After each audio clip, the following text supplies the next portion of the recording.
Hi, I am back to continue reading In Their Own Words, Helen Keller by George Sullivan. Chapter 11, On Stage. By the early months of 1917, Annie Sullivan's health had improved. She and Polly Thompson returned to the Wrentham home to be reunited with Helen. The terrible war that Helen had feared had become a reality. During April of 1917, the United States declared war on Germany. All happiness has left us with the departure of peace from our land, Helen wrote. The war wasn't Helen's only concern. Money had become a problem for Helen and Annie. The lecture business was producing little income. No longer were they earning enough to support themselves. The house in Massachusetts was a big expense. Helen and Annie decided to sell it. It saddened Helen to be leaving Wrentham. She had lived there for 13 years. I shall always think of it as my home, she said. Helen, Annie, and Polly Thompson moved from Wrentham into a smaller house in the Forest Hills section of New York City's borough of Queens. The next year brought news that promised to end their financial problems. A Hollywood producer wanted to make a film based on Helen's life. The idea excited Helen. In the spring of 1918, Helen, Annie, Polly Thompson, and Helen's mother set out for Hollywood. They arrived to find the movie business booming. It was, however, the time of silent films. So back when movies were first starting to be created, they didn't have any sound. It was just motion picture. It would be several more years before sound was added to film and talkies became popular. Because movies had no sound, the fact that Helen was not able to speak well was not a problem. In Hollywood, Helen and Annie met many of the most famous movie stars of the time. Their favorite was Charlie Chaplin, which there's a picture of them with him right there. That's Charlie.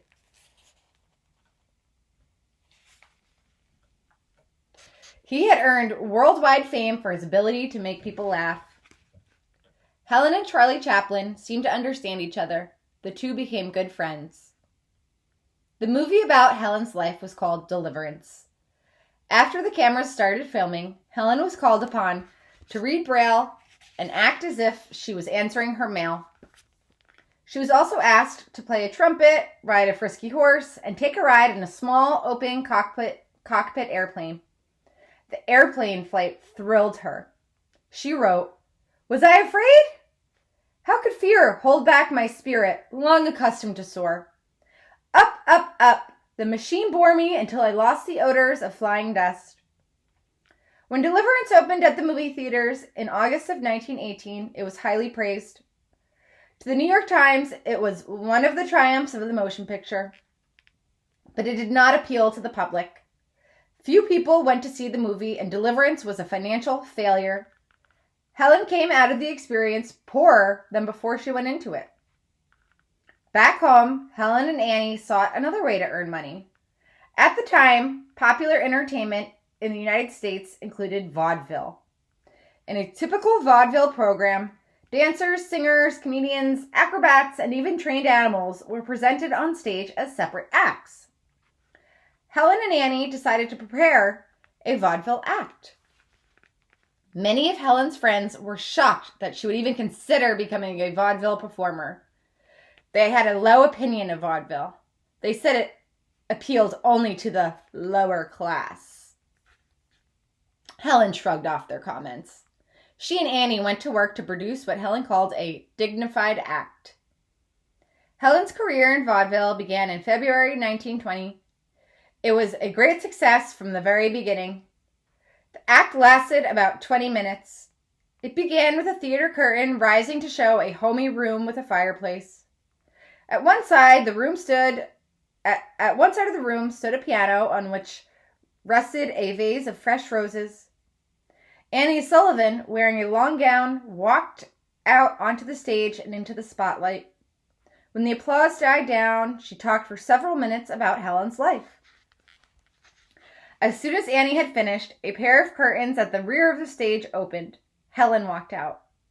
Guided by the scent of roses, she made her way to the piano. As she neared the piano, she reached out to touch it. Annie took Helen by the arm and guided her to the center of the stage. Then, Helen would speak briefly to the audience. The words came slowly. Each one was a struggle. Men and women sat on the edges of their seats, leaning forward as they tried to understand what she was saying. They were in awe.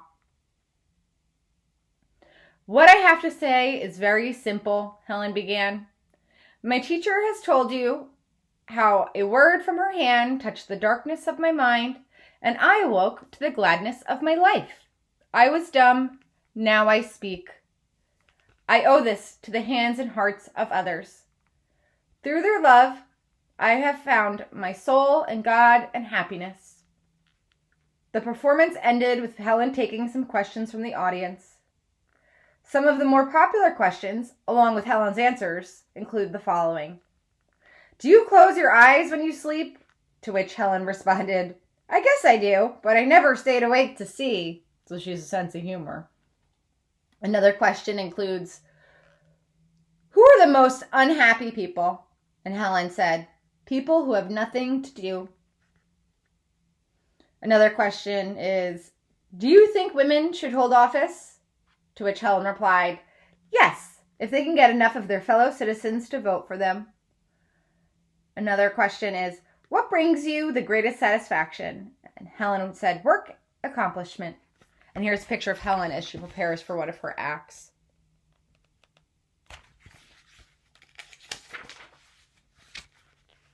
And lastly, another question is, "Who are your best pals?" To which Helen responded, "Books." Helen loved being on stage. She loved the excitement of the theater and what she called the life vibrations of the audience. "I found the world of vaudeville much more amusing than the world I had always lived in, and I liked it," she later wrote. "I liked to feel the warm tide of human life pulsing around me." It was not just the excitement of the theater that caused Helen to like vaudeville. Her act with Annie put an end to their financial problems. Helen and Annie were among vaudeville's highest paid performers. At some theaters, they earned as much as $2,000 a week. Helen and Annie continued in vaudeville for 5 years. The two women were on tour in Los Angeles in 1921 when Annie tapped sad news into Helen's hand. Helen's mother had died suddenly in Alabama. But the death of her mother did not stop Helen from going to the stage that night. "Every fiber of my being cried out at the thought of facing the audience," Helen later wrote. But it had to be done. Helen suffered more misfortune the next year. While she and Annie were presenting their act in Toronto, Canada, Annie was struck down with the flu. Polly Thompson had to take over for her.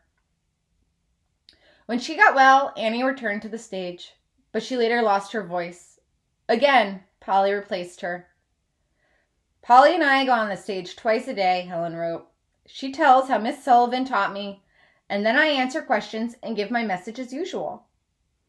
Polly proved to be a first-rate substitute for Annie, but Helen was quick to admit that she felt lost without Annie at her side. Chapter 12, Crusader. Helen was in her mid-40s now. She could look back on a life filled with achievement. She had been a writer, a public speaker, a movie actress, a vaudeville performer. Now she was ready to take on a new career. Helen had always worked on behalf of persons who were blind and deafblind.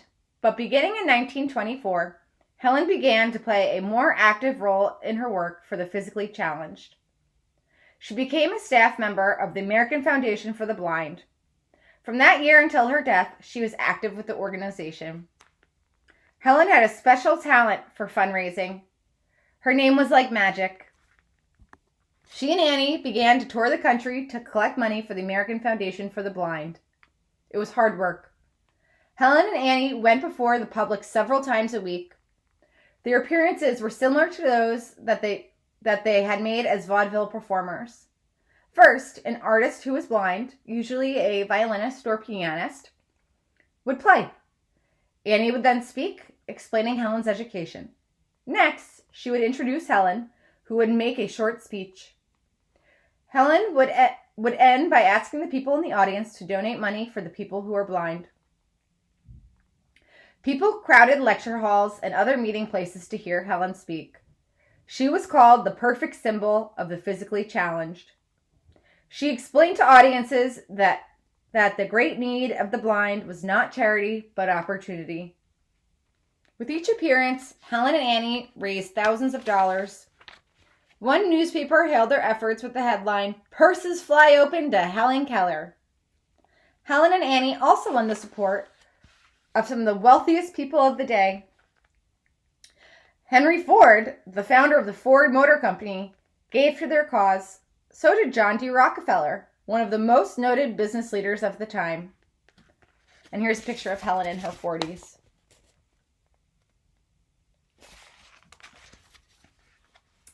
In 1926, their fundraising efforts took Helen and Annie to the White House. President Calvin Coolidge welcomed them. The president was known to be quiet and unsmiling. With Helen, he quickly relaxed, however.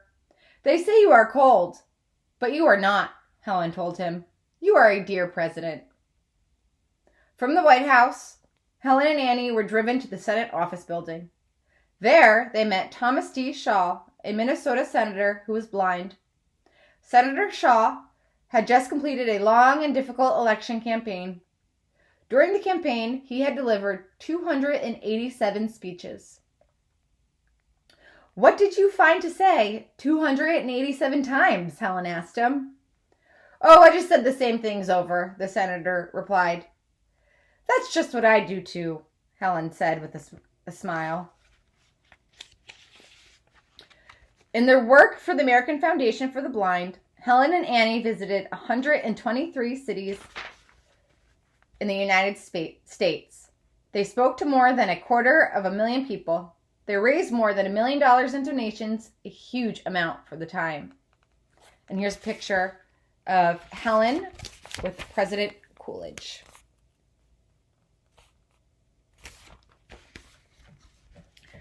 Beginning in 1927, Helen spent most of her time writing.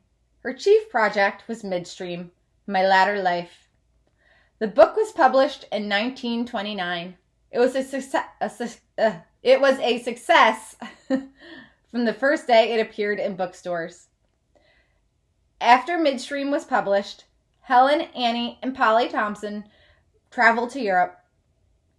One reason for the journey was Annie's failing eyesight. Helen wanted Annie to experience the world before she lost her ability to see. While in Europe, Helen celebrated her 50th birthday. When they returned to the United States, Helen and Polly went to work again for the American Foundation for the Blind. But now, when they traveled to raise funds, Annie stayed behind. She was too ill to make long journeys. Annie's eyesight was almost completely gone. She could see only shadows. She also had heart disease. In the spring of 1935, she entered a hospital for treatment. The next spring, Annie had an operation in an effort to improve her eyesight. The operation weakened her. Annie's health continued to fail. Annie Sullivan died on October 15th, 1936. Helen was at her bedside, holding her hand. Helen and Annie had been companions for almost 50 years. The light, the music, and the glory of life had been withdrawn, Helen wrote. Later that year, Helen and Polly Thompson traveled to England and Scotland. They planned to visit Polly's family in Scotland. Now it was Polly who was at Helen's side. Often the two women would walk the decks of the ocean liner together. Polly would take Helen's hand and describe the blue sea and the seagulls circling the ship. Returning to her home was difficult for Helen. She missed Annie terribly. As she walked through the rooms of the house, she reached out to feel Annie's desk. She felt the chair on which Annie had sat. When Helen touched Annie's books, she was all but overcome by a wave of sadness. I had watched the darkness descending upon the eyes she had used during half a century to assist me and enrich my happiness, Helen wrote. Only by the hardest work could I shut out that mournful memory and the heart-stabbing loneliness that pursued my every moment.